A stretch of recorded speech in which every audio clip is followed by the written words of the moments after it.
आज के शो में बुशरा बीबी की करीबी दोस्त फराह खान का करोड़ों रुपए की कीमती अराजी खरीदने का इंकशाफ। फराह खान और शोहर ने करोड़ों के तहाइफ और कर्जों का तबादला किया, तल्ख हकायक बेनकाब। फराह खान पर ट्रांसफर, पोस्टिंग्स और दीगर मामलात में पैसे लेने का संगीन इल्जाम। अस्सलाम वालेकुम। पस पर्दा हकायक सनसनीखेज इंकशाफात प्रोग्राम बेनकाब में हूँ आपके साथ सिफान खान। आज आपके सामने कुछ अहम हकायक रखेंगे। फराह खान के हवाले से जब पहला तस्करा हुआ था अलीम खान साहब की अपनी प्रेस कॉन्फ्रेंस में, जब उन्होंने बताया था कि किस तरीके से पंजाब के गवर्नेंस के मामला चलाए जा रहे थे, किस तरह ट्रांसफर पोस्टिंग के नाम के ऊपर 3-3 करोड़ रुपए लिए जा रहे थे। फराह खान जो कि उस वक्त उन्होंने कहा था कि मुबैना तौर पर मुल्क से फरार हो चुकी हैं। अलीम खान की प्रेस कॉन्फ्रेंस सुन के थोड़ा सा अपनी यादों को ताजा कर लेते हैं। ये वो माहौल है जब नो कॉन्फिडेंस मूव और ने पूरे जोबन पर थी। उस वक्त अलीम खान साहब ने एक सनसनीखेज प्रेस कॉन्फ्रेंस में ये इल्जामात लगाए थे। क्या थे वो इल्जामात, पहले ये देखते हैं। फराह बीबी ने यहाँ पे बहुत रिश्वत ली है। वो हर ठेके में मौजूद थी, वो हर ट्रांसफ़र पोस्टिंग में मौजूद थी और वो मेरे ख्याल में पाकिस्तान से बाहर निकल गई हैं। और आज से 2 दिन पहले मुझे पता लगा है अभी सोर्सेज से कि वो पाकिस्तान छोड़ चुकी हैं, वो भाग चुकी हैं, उनके हस्बैंड भी भाग चुके हैं। ये थी वो पहली तफसील जब सामने मामलात आए थे। इसके बाद हमने देखा कि साबिक वज़ीर आज़म इमरान खान एक इंटरव्यू में आए, उन्होंने आके तस्करा किया कि उनकी वाइफ यानी बुशरा बीबी और उनकी दोस्त फराह खान के ऊपर कुछ इल्जामात सामने आ सकते हैं। उन्होंने कहा था मनगढ़ंत इल्जामात सामने आ सकते हैं, कैरेक्टर असैसिनेशन उनकी की जा सकती है, उनकी अपनी जान को है। इमरान खान साहब ने इन खदशात का इजहार एक टीवी इंटरव्यू में किया था जिस वक्त वो खुद वज़ीर आज़म की कुर्सी पर बैठे हुए थे। क्या कहा था इमरान खान साहब ने, लेट्स हियर दिस। तो ये तमाम तफसीलात थी नाज़रीन जो उस वक्त के सामने थी। हमें सिर्फ उस वक्त इतना अंदाज़ा था कि फराह एक खातून है जो कि बुशरा बीबी की दोस्त हैं। पंजाब में कुछ अहम ठेकों में, पंजाब के अंदर कुछ अहम जो ट्रांसफर पोस्टिंग्स हैं उसमें उनका किरदार है। लेकिन जो तफसीलात मज़ीद सामने आना शुरू हुई, मज़ीद हकायक बेनकाब होना शुरू हो गए।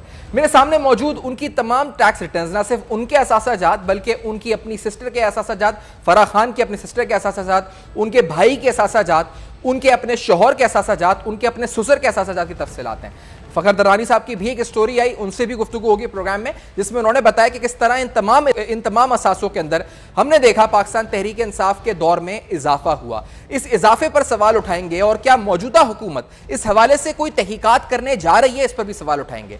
एक लफ्ज़ इस्तेमाल होता है फाइनेंशियल क्राइम में जिसको कहा जाता है लेयरिंग करके अपने इनकम टैक्स रिटर्न्स को इतना कॉम्प्लिकेट बनाने की कोशिश की जाती है। मेरी इस प्रोग्राम से कबल भी टैक्स एक्सपर्ट से बात हुई, यानी गिफ्ट्स, लोन्स और इन तमाम जराए के इस्तेमाल से जिसके जरिए अपने रिटर्न्स को इतना कॉम्प्लिकेट करने की कोशिश की जा सकती है कि आपकी जो टैक्स अथॉरिटीज हैं वो असल बात तक ना पहुंच सकें। तो ये सवाल जरूर है कि इन टैक्स रिटर्न्स में क्या लेयरिंग का इस्तेमाल हुआ है फॉर फाइनेंशियल क्राइम्स, जो तहकीकात तलब बात है। आपके सामने कुछ असासाजात और कुछ तहाइफ की तफसीलात रखते हैं जो गिफ्ट एक्सचेंजेस हुए हैं फराह खान उनके शोहर के माबैन, और जो लोन्स का एक्सचेंज हुआ है इसकी तफसीलात से पहले प्रोग्राम का आगाज करते हैं। हमने देखा कि फराह खान ने करोड़ों रुपए के मालियत के तहाइफ और कर्जों का और उनके शोहर ने आपस में तबादला किया।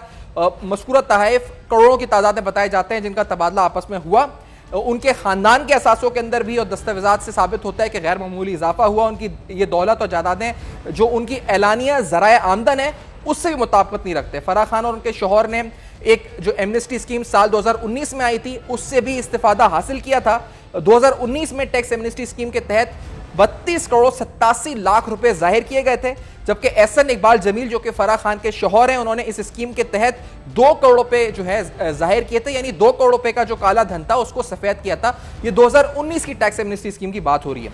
काला धन सफेद करने की स्कीम से फराह खान, एहसन इकबाल जमील, सुसर, उनके बहनोई ने भी फायदा उठाया, यानी पूरी फैमिली मुस्तफीद हुई। फराह खान की बहन मुसरत खान, इनकी असासाजात में भी मुसलसल पाकिस्तान तहरीक इंसाफ की दौरे हुकूमत में इजाफा हुआ।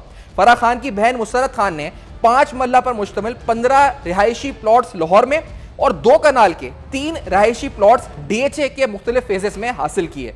बैरून मुल्क कारोबारी असासे ना होने के बावजूद मुसरत खान ने 8 करोड़ 40 लाख रुपए का ज़र मुबादला यानी रेमिटेंसेस हासिल की। 8 करोड़ 40 लाख रुपए की रेमिटेंसेस, ना उनके कोई ऐसे असासे थे जो कि फॉरेन कंट्री में थे, इसके बावजूद हासिल की।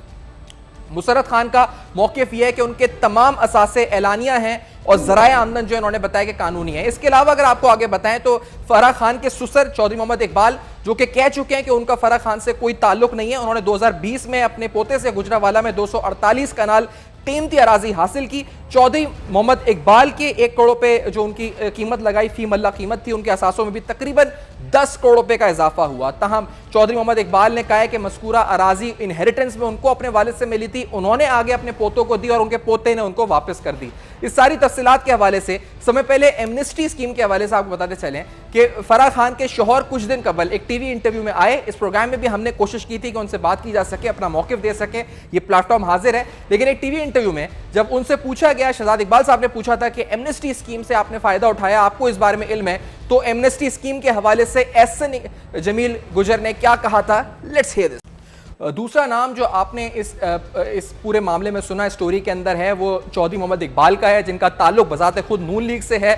चौधरी मोहम्मद इकबाल जब फराह खान जब पाकिस्तान तहरीक इंसाफ की हुकूमत आई थी उस वक्त भी उन्होंने गुजरावाला में एक प्रेस कॉन्फ्रेंस की थी और कहा था कि मेरा कोई ताल्लुक भी फराह से नहीं है। एक बार फिर उन्होंने अपने इस बयान को दोबारा दोहराया था। चौधरी मोहम्मद इकबाल का यह बयान भी हम आपको सुना देते हैं, जब उन्होंने इस पूरे स्कैंडल के आने के बाद कहा था कि उनकी अपनी बहू से उनका कोई ताल्लुक नहीं है, बल्कि अपने बेटे से भी उन्होंने ताल्लुक इसलिए नहीं रखा था जब से उसने इनसे शादी की थी, दूसरी शादी की थी। लेट्स हियर दिस के चौधरी मोहम्मद इकबाल ने क्या कहा था। Let's hear this. कोई तल्लक नहीं है, ना कोई रिश्ता है। मेरा बेटा ज़रूर है वो, लेकिन जब उसने ये बगावत करके एक शादी की है उसके बाद मेरा उनका कोई तल्लक, ना मैं उसको बहू तस्लीम किया है, ना वो मेरी बहू है, ना मैंने वो जितने भी इक़्तिदार में रही मैंने उससे कोई रिश्ता नहीं रखा।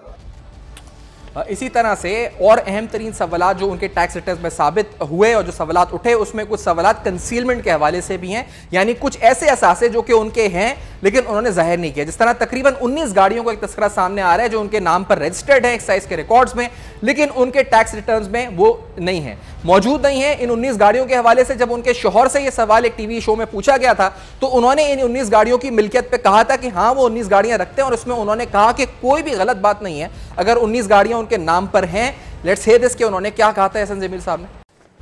सवालात बहुत सारे हैं और कुछ और डॉक्यूमेंट्स भी हैं जो ट्रस्ट डीड्स के हवाले से हैं। अल कादिर यूनिवर्सिटी के ट्रस्ट डीड के हवाले से भी कुछ तफसीलात सामने आई हैं, जिसके मुताबिक पहले इसके ट्रस्टी जो शुरू में 9 माह थे बाबर अमान साहब, तकरीबन 6 माह तक बाबर अमान साहब और जुल्फी बुखारी साहब थे।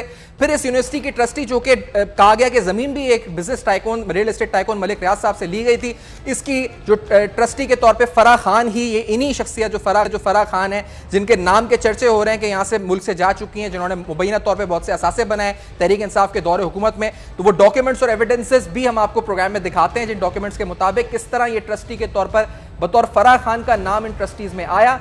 इस जमीन के लेन देन के कागजात और इस जमीन जो खरीदी गई इसकी तफसीलात पे भी आएंगे इस प्रोग्राम में, लेकिन पहले आपको आसिम मुमताज साहब को खुशामदीद कहते हैं लाहौर स्टूडियोज में। नैब के साबिक प्रोसिक्यूटर हमारे साथ कानून मौजूद है, शाह बोस्तो साहब प्रोग्राम में साथ मौजूद है, माहिर आईन कानून है।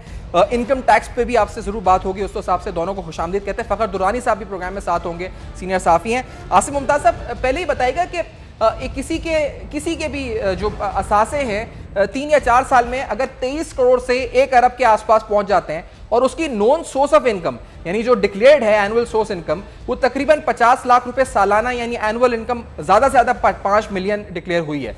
तो इस सूरत में असासों में अगर 23 करोड़ से 1 अरब पहुंच रहे हैं जो 4 गुना इजाफा हुआ है और इनकम जो है 50 लाख है, यानी जस्टिफाई नहीं हो रहे असासों में इंक्रीज, तो क्या ये इनकम टैक्स अथॉरिटीज या नैब के मुताबिक एसेट बियॉन्ड मींस का कोई केस बनता है?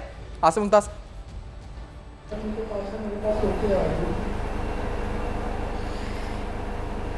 जी बिस्मिल्लाहिर्रहमानिर्रहीम। देखिए, जहाँ तक एसेट्स बियॉन्ड मींस का ताल्लुक है तो टैक्स कवानीन से हट के आप देखिए तो जो सेक्शन 9 है NAO का, उसमें ये बड़ा वाज़ेह है कि कोई भी शख्स, एनी पर्सन का वहाँ पे लफ्ज़ इस्तेमाल है, कोई भी शख्स अगर उसके जो आमदन है और आमदन की जो तारीफ कानून में है उसका मतलब है non sources of income. Non sources of income से मुराद कि वो आमदन के ज़राए जो वो बुनियादी तौर पे जो है डिस्क्लोज़ करता है अपने टैक्स असासजात में, अगर उससे ज़्यादा है और उसमें आपस में उनका कोई तसलसल या तनासब नहीं है, तो यकीनन जो है ये नैब का ये दायरा इख्तियार यकीनन उसमें बनता है और नैब जो है ऐसे शख्स के खिलाफ इंक्वायरी या इन्वेस्टिगेशन का आगाज़ कर सकती है। जहाँ तक जो है इनकम टैक्स का सवाल है, अगर उसमें कोई कंसीलमेंट हुई है किसी भी एसेट्स की, किसी सोर्स ऑफ इनकम की, तो कंसीलमेंट की हद तक FBR का एक इंडिपेंडेंट मेकनिज़म है और इनकम टैक्स ऑर्डिनेंस जो 2001 है उसमें ये प्रोविजन मौजूद है कि जो है टैक्स का ऑडिट भी हो सकता है टैक्स पेयर का, और वो सेपरेट प्रोसीडिंग्स जो है वो इनिशिएट हो सकती है। लेकिन उनका जो दायरा कार है टैक्स के अंडर, जो इनकम टैक्स ऑर्डिनेंस 2001 के अंडर जो प्रोसीडिंग्स हैं वो महदूद होता है सिर्फ उस कंसीलमेंट और उसके ऑडिट की हद तक। लेकिन अगर ये जुर्म हो तो फिर इसका एक्सक्लूसिव जो ज्यूरिस्डिक्शन है वो नैब के पास है। और लेकिन ये भी बताइएगा आसिम मुमताज साहब कि इस हवाले से सेक्शन 9 जिसको आप कोट कर रहे हैं, सजा कितनी बनती है और क्या नैब खुद कॉग्निजेंस ले सकता है या एग्जीक्यूटिव बोर्ड मीटिंग जब नैब की होती है, नैब को कोई कंप्लेंट जाती है, फिर नैब इस मामले को उठा सकता है? क्योंकि ये मामला है, इसका चर्चा भी हो रहा है और मौजूदा हुकूमत जो साबका अपोजिशन थी वो इस हुकूमत पर जो अपोजिशन है इल्जाम लगाती रही है कि नैब जो है वो अपना रोल सही तरह जानिबदारी गैर जानिबदारी से अदा नहीं कर सका है। तो क्या नैब खुद कॉग्निजेंस ले सकता है जैसे वो दूसरे रहनुमाओं का लेता था, या क्या कंप्लेंट जाती है, क्या किस सूरत में नैब इसको उठा सकता है मामले को? देखिए, जहाँ तक तो नैब की कारकर्दगी का सवाल है तो this is unfortunate in our society कि जब भी किसी शख्स के खिलाफ कोई कार्रवाई होती है तो वो हमेशा यही समझता है कि ये मेरे खिलाफ जो है किसी अदर पर्पसेस के तहत इनिशिएट हुई है, जबकि वो खुद को जो है वो इनोसेंट क्लेम करता है। NAO के तहत जो नैब का जो दायरा इख्तियार है उसमें या तो चेयरमैन साहब जो नैब के हैं वो आज खुद भी किसी पब्लिक नोटिस पे भी, किसी अखबारी इश्तिहार से भी या अखबारी न्यूज़ पे भी जो है वो कॉग्निजेंस ले सकते हैं। फेडरल गवर्नमेंट या प्रोविंशियल गवर्नमेंट भी अगर कोई कंप्लेंट करे या कोई रेलिवेंट डिपार्टमेंट जिसका कोई भी एम्प्लॉई जो है वो ऑफेंस कमिट करे वो भी कंप्लेंट कर सकता है। तो जहाँ तक जो है नैब के अंडर प्रोसीडिंग्स के शुरू होने का सवाल है तो उसमें मुख्तलिफ तरीके हैं उसके इख्तियार एज्यूम करने के चेयरमैन साहब के, कि वो चेयरमैन साहब आज खुद भी सो मोटो भी इख्तियार ले सकते हैं या कोई रेलिवेंट डिपार्टमेंट जो है वो कंप्लेन फाइल करे। तो उसमें ये लाजिम नहीं है कि कंप्लेन होगी तो ही इख्तियार इस्तेमाल होगा या इंक्वायरी या इन्वेस्टिगेशन स्टार्ट होगी। कंप्लेन ना भी हो तो चेयरमैन जो है नैब जो है वो आज खुद अपना इख्तियार इस्तेमाल करते हुए किसी भी शख्स के खिलाफ नैब के कानून के तहत जो है वो इंक्वायरी कर सकते हैं। और मैं शाह बोसो साहब आपकी तरफ भी आना चाहूंगा इस बात को लेकर। आपने फराह खान का नाम सुना, आपको लगता है कि ये कोई माजी की हुकूमतों के भी जब भी जाती थी कोई ना कोई स्कैंडल सामने आता था, इनके बारे में इमरान खान साहब ने पहले बोला कि उनकी कैरेक्टर असैसिनेशन होगी, इस तरह के मामला सामने आएंगे, मामला सामने आना शुरू हो गए। अब तफसीलात जो आ रही हैं कि उनके एसेट्स बढ़े, उनके ना सिर्फ उनके बढ़े, उनके शौहर, उनके ससुर, उनकी बहन, उनके भाई, सबके एसेट्स बढ़े। कोई जस्टिफाइबल मींस बज़ाहिर नजर नहीं आ रही। Source of income declare 5 million rupees है, असासे जात 23 करोड़ से 1 अरब रुपए पहुंच गए। तो तहकीकात तलब मामला है शाह बोस्तो साहब, या ये सियासी मामला है, क्या है ये बोस्तो साहब?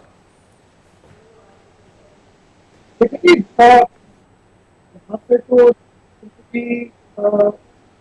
तरह के स्टैंडर्ड आते हैं, उनका कहीं ना कहीं कोई ना कोई कनेक्शन जो है पॉलिटिकल लीडर के साथ, पॉलिटिकल गवर्नमेंट के साथ यकीनन जुड़ता है। क्योंकि जब भी आप इतना पैसे कमाते हैं बगैर किसी बिजनेस के, बगैर किसी नए सोर्स ऑफ इनकम के, तो यकीनन सवाल ये जरूर पैदा होता है कि ये पैसे कहाँ से आए और विंडफॉल बढ़ेंगे कहाँ से आए। तो मैं समझता हूँ कि बिल्कुल इसमें जब आपको पता है। अच्छा शाह साहब, अगर इजाजत दें मैं आपको ऑडियो बीपर पे हम ले लेते हैं, क्योंकि आवाज आपकी जो है मैं सही नहीं आ रही, नाज़रीन को भी सही नहीं पहुंच रही। शाह साहब का जो तबसरा इस पे जवाब है नाज़रीन, ब्रेक के बाद पूछेंगे कि ये क्या कहते हैं कानून के लिहाज से, इनकम टैक्स लॉस के लिहाज से लेंगे, फखर दुरानी साहब पर भी आएंगे, और फिर जो अहम तरीन मामला यूनिवर्सिटी का है आसिम मुमताज साहब से पूछेंगे कि ये जो गिफ्ट की एक्सचेंजेस हुई है, फिर उसके बाद जो ट्रस्टी के तौर पर उनका नाम बदला है, इसके कानूनी इंप्लीकेशंस क्या हो सकती हैं। आफ्टर दिस ब्रेक बेनकाब में हमारे साथ रहिए।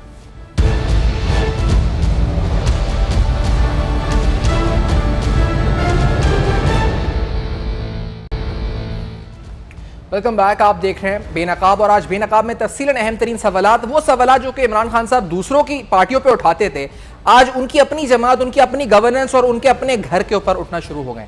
और ये क्यों उठना हुआ है, बिलखुसूस फराह खान के हवाले से, जिसका पहला तस्करा इससे पहले तो कर ही रही थी अपोजिशन अलीम खान साहब, जो उनकी अपनी पार्टी के थे, उनकी तरफ से हुआ। उसके बाद दस्तावेजात आना शुरू हुई। आज उनके टैक्स रिटर्न्स की बुनियाद पर कुछ अहम दस्तावेजात, अहम रिकॉर्ड हम आपको दिखा रहे हैं। अल कादिर यूनिवर्सिटी का आपके सामने तस्करा किया, ऐसे कुछ डॉक्यूमेंट्स आपके सामने हैं। साथ कुछ और अहम मालूमात इस बारे में ये थी कि एक जमीन जो कि 200 कनाल से ज्यादा अराजी थी, जिसकी कीमत तकरीबन 50 करोड़ रुपए थी, ये मुंतकिल हुई। ये 200 कनाल अराजी जो एक रियल एस्टेट के टाइकून है मलिक रियाज साहब, कहा गया कि उनके जरिए उन्होंने मुंतकिल करी ज़मीन जो थी, उसकी कीमत जो 2 मराहिल के अंदर इसका ट्रांसफ़र हुआ। एक मौका जो था वो अगस्त 2020 और दूसरा मार्च 2021, और ये फराह के नाम पे मुंतकिल हुई। पहले अगस्त 2020 में 100 कनाल 1 मल्ला ज़मीन मुंतकिल की गई, जिसकी कीमत 25 करोड़ 1,25,000 रुपये लिखी गई। मार्च 2021 में 100 कनाल 5 मल्ले ज़मीन एक बार फिर मुंतकिल की गई, और दूसरी बार मुंतकिल शुदा ज़मीन के कागजात में कीमत 25 करोड़ 6,25,000 रुपये दर्ज है। ये जो ज़मीन मुंतकिल की गई, ये एक अल कादिर यूनिवर्सिटी हम सब जानते हैं कि जो कायम हुई, इसके जो डॉक्यूमेंट्स हैं, जिसमें शुरू में बाबर अवान साहब, जुल्फी बुखारी साहब इसके ट्रस्टीज थे, फिर इसमें भी फराह खान ट्रस्टी बन गई। तो शाह ओसो साहब, ये फराह खान इतनी नॉलेजेबल प्रोफेसर थी कि एक यूनिवर्सिटी की ट्रस्टी भी थी, असासों में भी इजाफा हो रहा था। क्या आपको लगता है कि बहुत शफाफ तहकीकात की ज़रूरत है इस अहम तरीन मामले की, ओसो साहब? बिल्कुल, देखिए जितनी भी हमारी पब्लिक लैंड है, पब्लिक ऑफिसेज हैं, पब्लिक फंड है, वो बेसिकली के पैसे हैं, वो एक फर्स्ट है जो गवर्नमेंट का जो भी वक्त की जो हुकूमत होती है वो ट्रस्टी होती है।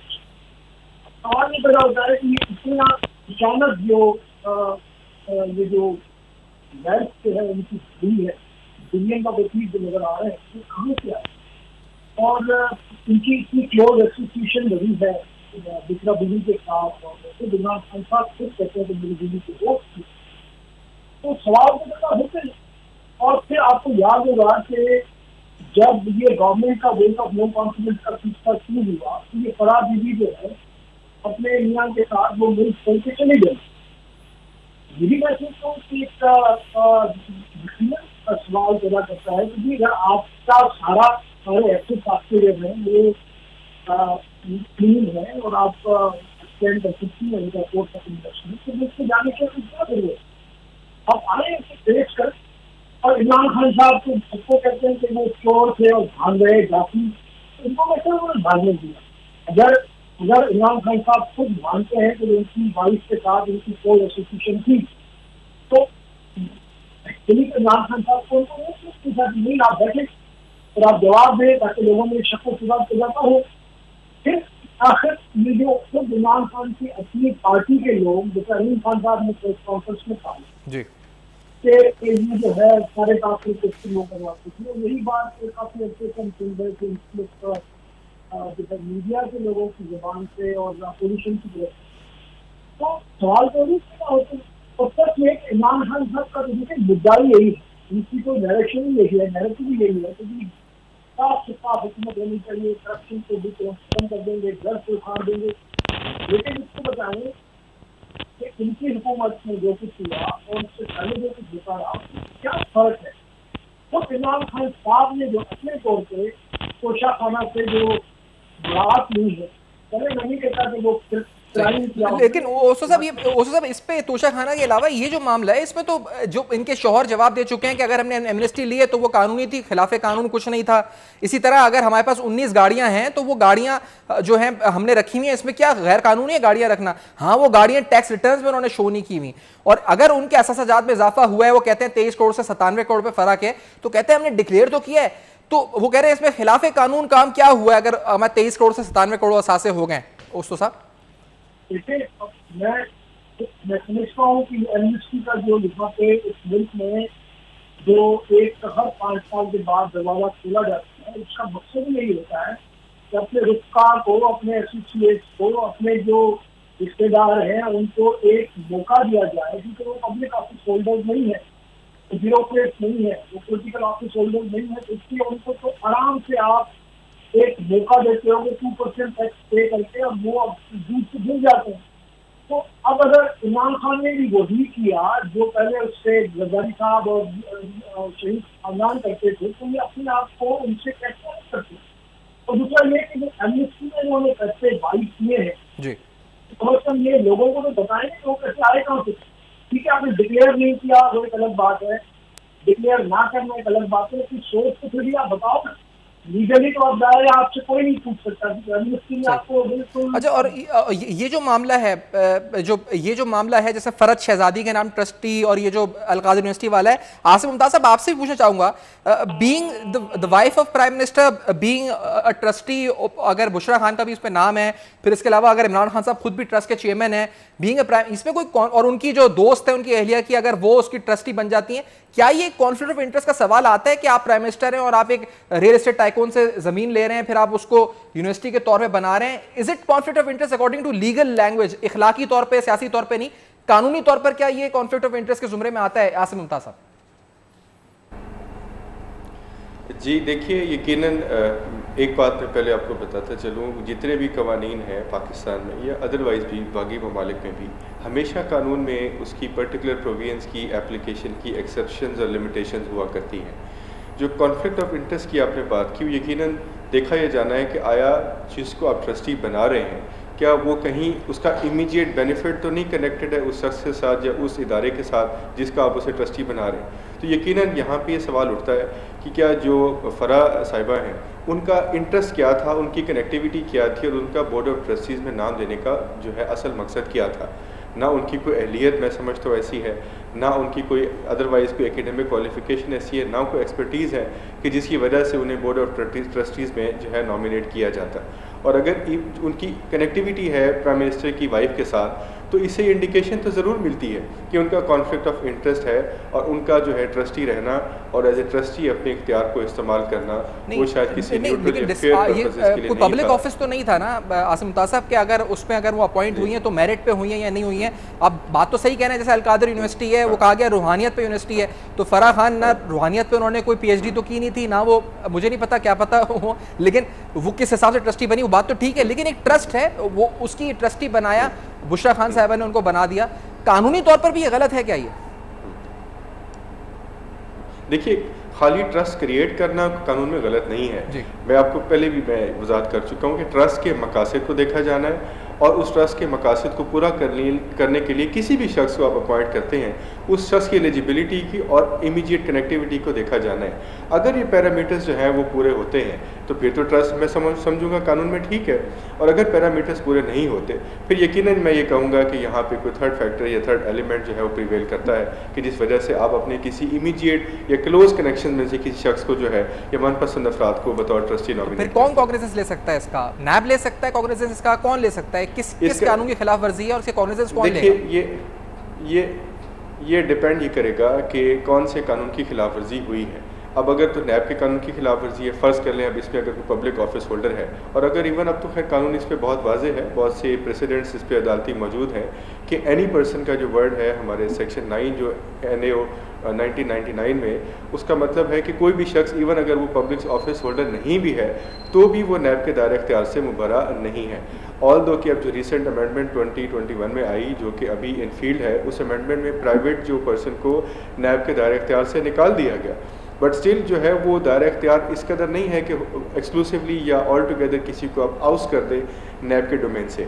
अगर उसकी कोई कनेक्टिविटी है, उसने एड किया है, उसने अबेट किया है किसी पब्लिक ऑफिस होल्डर को इन कमीशन ऑफ द ऑफेंस जिसका इख्तियार नैब के पास है, इवन देन उस सूरत हाल में भी जो है उस शख्स के अगेंस्ट कार्रवाई जो है वो नैब कर सकती है। अच्छा, और इसमें देखें इस केस के जी उस्ताद साहब आपसे भी लास्ट ही पूछना चाहूँगा साहब कि इसमें लेयरिंग जो होती है, कहा जाता है कि फाइनेंशियल क्राइम में लेयर बना दी जाती है ताकि आप कॉम्प्लिकेट कर दें अपने इनकम टैक्स को।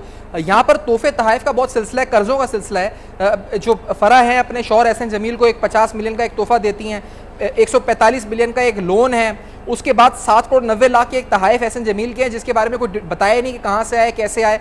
तो ये तहाइफ जो होते हैं ये these are also questionable in income tax laws और नैब के तहत, ये सही है ये मामला कि क्यों तहाइफ और लोन्स इतने ज़्यादा रखे जाते हैं? क्या वाकई में कॉम्प्लिकेट करने के लिए किया जाता है सब चीज़ों को? देखिए बात यह है, इनकम टैक्स में अगर आप कोई तोहफा भी दिखाते हैं तो वो भी टैक्सेबल है, सही, और अगर लोन भी है तो लोन आपको दिखाना होता है कि उसका पर्पज क्या है, क्या, और ये लोन का स्लिप जो है एक अपना जो प्रॉफिट है उसको कम करने के लिए या अपनी बैलेंस शीट है उसको ठीक करने के लिए दिया जा रहा है। ये कोई सा मुश्किल काम नहीं है। मसला सिर्फ जो है, मैंने पहले गुजारिश की कि हमारे पास सबसे आसान तरीका जो है, क्योंकि फराह साहिबा जो है वो कोई पब्लिक ऑफिस होल्डर नहीं है, तो अब एमनेस्टी में उसने चाहे खरदों से डिक्लेयर कर दिए तो इनकम टैक्स वाले इनसे नहीं पूछ सकते। इनकम टैक्स वाले क्या इवन लैब से नहीं पूछ सकते, क्योंकि अब एमनेस्टी में एक पॉलिटिकल और पॉलिटिशियन जो ऑफिस होल्डर है, पब्लिक ऑफिस होल्डर को तो आप नया उसको पकड़ सकती है, पूछ सकती है, चाहे एमनेस्टी में डिक्लेयर करे ना करे। लेकिन एक आम शहरी जो है वो चाहे उस पॉलिटिशियन के थ्रू उसमें बेतहाशा पैसे कमाएंगे, तो जब तक आप उस पॉलिटिशियन के जो ट्रांजेक्शन हैं उनको नहीं पकड़ेंगे और उन ट्रांजेक्शन को इस खातून के ट्रांजेक्शन के साथ इसका कोई एविडेंस नहीं कनेक्ट करेंगे तो आप उस खातून तक पहुंच नहीं सकते। ये सबसे आसान तरीका जो है यहाँ पे करप्शन करने का वो यही है, एक पॉलिटिशियन हर 5 साल के बाद एमनेस्टी डिक्लेयर कर देते। उस दौरान जो उन्होंने पैसे कमाए, उन्होंने अपने डायरेक्टली कमाए या अपने एसोसिएट के थ्रू कमाए, वो सारे के सारे जो है वाइट हो जाते हैं, क्योंकि उनके अपने पैसे तो वो दिखा नहीं सकते, तो उनके क्यों कमाते हैं। ठीक है, तो सब मैं तो देखता हूँ कि कॉन्स्टिट्यूशनली बैन करना चाहिए। ठीक है, आपका मुतालबा सामने है। साहब मुझे वाइंड अप करना होगा सर।